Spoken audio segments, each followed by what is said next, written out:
Cerita dimulai dengan memperlihatkan seorang wanita yang bekerja sebagai penyedia jasa bermain futsal. Suatu malam ketika pekerjaannya hampir selesai dan dia bersiap untuk pulang, tiba-tiba seorang pria misterius muncul dan menculiknya. Keesokan paginya, warga setempat dihebohkan oleh penemuan jasad wanita tersebut.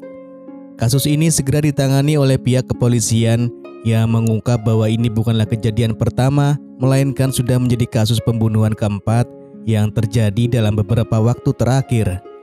Di kantor polisi, para petugas terlihat sangat sibuk menangani kasus tersebut. Namun, meskipun korban terus bertambah, mereka masih belum berhasil menemukan petunjuk yang signifikan. Kepala kepolisian yang semakin khawatir dengan perkembangan kasus ini, akhirnya memutuskan untuk menugaskan dua detektif terbaiknya, yaitu Gabriel dan Paeng untuk memimpin penyelidikan. Gabriel adalah menantu dari seorang pejabat terkemuka di kota itu yang menjadikan posisinya di kepolisian cukup strategis. Namun di balik kehidupan profesionalisnya, Gabriel menghadapi tekanan besar di rumah karena suaminya Victor sering memperlakukan dirinya dengan semena-mena. Gabriel terlihat sedang menceritakan perkembangan terbaru dari kasus yang tengah ditanganinya. Pastor Ricardo yang mendengarkan dengan seksama tiba-tiba teringat akan seorang wanita tua bernama Mira. Wanita itu pernah terlihat menegur tiga wanita yang bekerja sebagai penyedia jasa layanan bermain futsal, meskipun tujuan mereka berada di sana adalah untuk beribadah, bukan untuk bekerja. Mengingat informasi tersebut, Gabriel dan Paeng memutuskan untuk melakukan penyelidikan lebih lanjut terhadap Ibu Mira. Mereka segera meluncur ke tempat tinggal wanita tua itu. Setelah berbicara dengan beberapa informan di lingkungan tersebut, mereka mengetahui bahwa Ibu Mira kini hidup sendirian setelah kematian anaknya. Warga sekitar menyebut bahwa sejak peristiwa tragis tersebut, perilaku Ibu Mira semakin tertutup dan aneh. Pada suatu malam ketika mereka masih dalam tahap penyelidikan, Ibu Mira terlihat sedang merencanakan sesuatu yang mencurigakan. Dia tampak berusaha untuk menyingkirkan seorang wanita yang bekerja sebagai penyedia jasa bermain futsal. Namun Gabriel yang sudah menaruh kecurigaan berhasil tiba di tempat kejadian tepat waktu dan menggagalkan niat jahat Ibu Mira. Dengan penangkapan tersebut, kasus yang telah lama mengganggu kota itu akhirnya dianggap selesai. Meskipun demikian, Gabriel masih merasa ada sesuatu yang tidak beres. Instingnya mengatakan bahwa ada lebih banyak hal yang belum terungkap. Setelah semua tugasnya selesai, Gabriel kembali ke rumah dan berusaha untuk beristirahat. Namun pikiran dan hatinya masih tidak tenang. Saat berbaring di kamarnya, dia mulai membayangkan sesuatu yang aneh, yaitu dirinya sedang bermain futsal bersama Pastor Ricardo.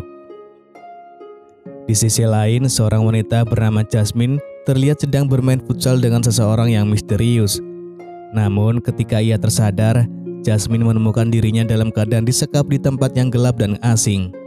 Malangnya, nasib Jasmine berakhir tragis ketika tubuhnya ditemukan tergantung di sebuah pohon. Saat tim forensik melakukan olah TKP, seorang pria yang mencurigakan terlihat di sekitar lokasi kejadian. Paeng dan Gabriel segera mengambil tindakan mengejar pria tersebut, sementara Pastor Ricardo yang juga berada di tempat kejadian merasakan kehadiran roh Jasmine yang tampak membayang-bayanginya. Setelah pengejaran yang intens, Gabriel dan Paeng berhasil menangkap pria tersebut. Pria itu ternyata bernama Brian yang terungkap sebagai kekasih gelap Jasmine. Untuk mendapatkan gambaran yang lebih jelas mengenai kasus ini, polisi juga menghadirkan suami sah Jasmine guna dimintai keterangan.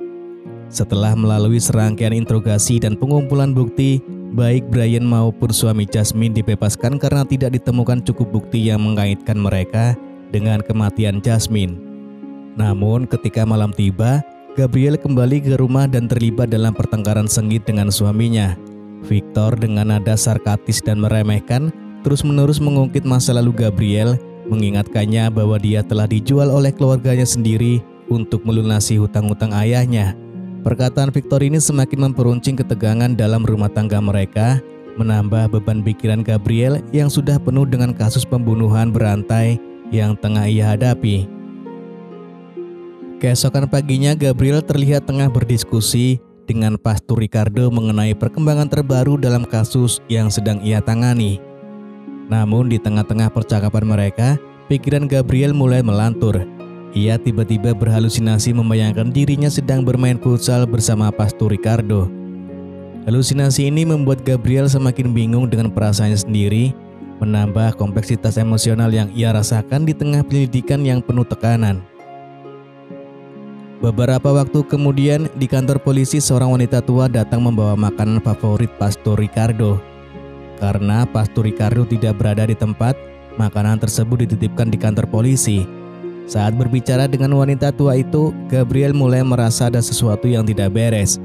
Wanita tua menyebutkan bahwa Pastor Ricardo selalu menggunakan tongkat saat berjalan.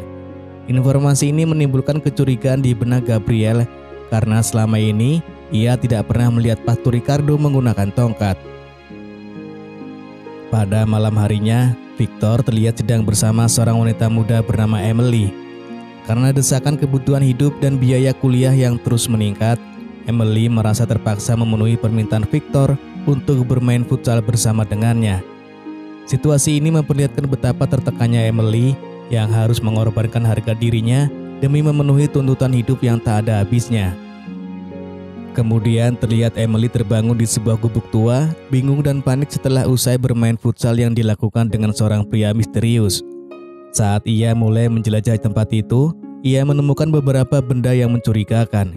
Ketakutan mulai merayap di dalam dirinya saat ia menyadari bahwa ia mungkin menjadi korban berikutnya dari rangkaian pembunuhan yang tengah menghantui kota itu.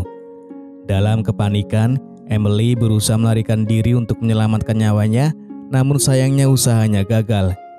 Ia tertangkap oleh pria misterius tersebut dan keesokan paginya tubuhnya ditemukan tergantung di pohon, mirip dengan cara para korban sebelumnya ditemukan. Kematian tragis Emily mengguncang seluruh kota dan Pastor Ricardo yang selama ini dikenal baik, kini menjadi salah satu tersangka utama. Kecurigaan ini muncul karena Emily diketahui tinggal di gereja bersama Pastor Ricardo sebelum kematiannya. Dalam penyelidikan yang dilakukan oleh Gabriel, terungkaplah fakta mengejutkan bahwa Emily ternyata adalah simpenan ayah mertua Gabriel, sebuah informasi yang semakin memperumit kasus ini. Sementara kota tersebut diguncang oleh kasus pembunuhan berantai, kepala kepolisian memberikan instruksi agar seluruh anggotanya fokus mengamankan kampanye Jet, seorang kandidat politik yang tengah naik daun. Namun ketika acara kampanye sudah dimulai, Jet justru tidak terlihat dimanapun. Merasa ada yang tidak beres, Gabriel dan Paeng segera menuju rumah Jet untuk memastikan keadaannya. Setibanya di sana, dari luar rumah mereka mendengar suara teriakan keras. Ketika mendekat, mereka dikejutkan oleh pemandangan di dalam rumah, yaitu Jet tengah bermain futsal dengan Victor, suami Gabriel. Pemandangan Gabriel membeku, menyadari bahwa suaminya terlibat lebih dalam daripada yang ia bayangkan. Keesokan harinya, kota itu kembali diguncang oleh kematian seorang korban lagi, menambah panjang daftar tragedi yang belum terpecahkan. Paeng mulai merangkai petunjuk-petunjuk yang ada dan menyimpulkan bahwa Victor, suami Gabriel, kemungkinan besar terlibat dalam rangkaian pembunuhan tersebut. Kecurigaannya semakin kuat setelah Gabriel menemukan anting milik Jet, salah satu korban di antara barang-barang Victor. Temuan ini membuat Victor dinyatakan sebagai buronan oleh pihak berwenang, memaksa dia untuk melarikan diri dari kota. Pagi berikutnya, Gabriel yang juga memiliki kecurigaan terhadap Pastor Ricardo memutuskan untuk mengunjunginya di gereja dengan dalih membawakan makanan. Namun sesampainya di ruangan Pastor Ricardo, Gabriela tanpa sengaja menemukan sebuah kotak misterius. Ketika ia membukanya, ia terkejut melihat bahwa kotak tersebut berisi barang-barang milik para korban yang telah meninggal. Panik, Gabriela mencoba meninggalkan tempat itu secepat mungkin, tetapi sebelum ia berhasil keluar, ia tiba-tiba disergap dari belakang. Gabriel tersadar bahwa ia telah diculik dan dibawa ke sebuah bangunan tua. Di sana sosok Pastor Ricardo muncul, namun dengan sikap yang sangat berbeda dari yang biasanya. Dengan nada gila, Ricardo mengklaim dirinya sebagai utusan Tuhan dan mulai mengungkapkan rahasia kelam yang telah lama tersembunyi. Ia mengaku bahwa identitasnya sebagai Pastor Ricardo adalah sebuah kebohongan besar. Pastor Ricardo yang asli sebenarnya adalah seorang pria tua yang berjalan dengan bantuan tongkat, dan pria di hadapan Gabriela ini adalah Jude, anak dari hubungan singkat Pastor Ricardo asli dengan seorang wanita. Dengan dalih iman, Jude telah mengambil identitas ayahnya untuk memenuhi ambisi gilanya.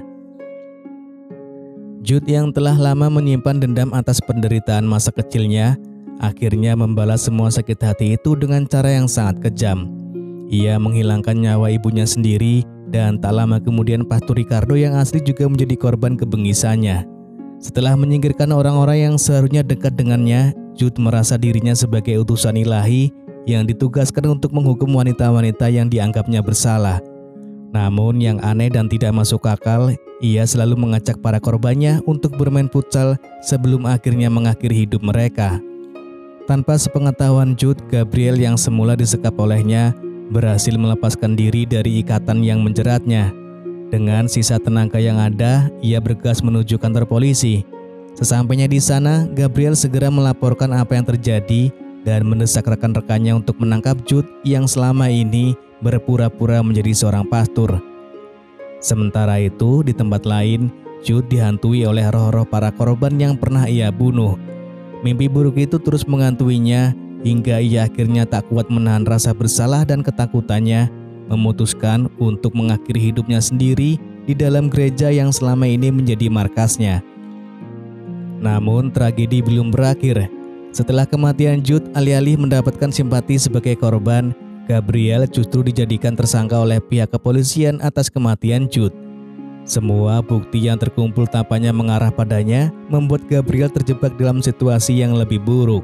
Tuduhan itu membuat Gabriel harus menghadapi pertempuran hukum yang berat, meskipun kenyataannya ia adalah salah satu korban dari rencana jahat Jude. Lalu film pun selesai.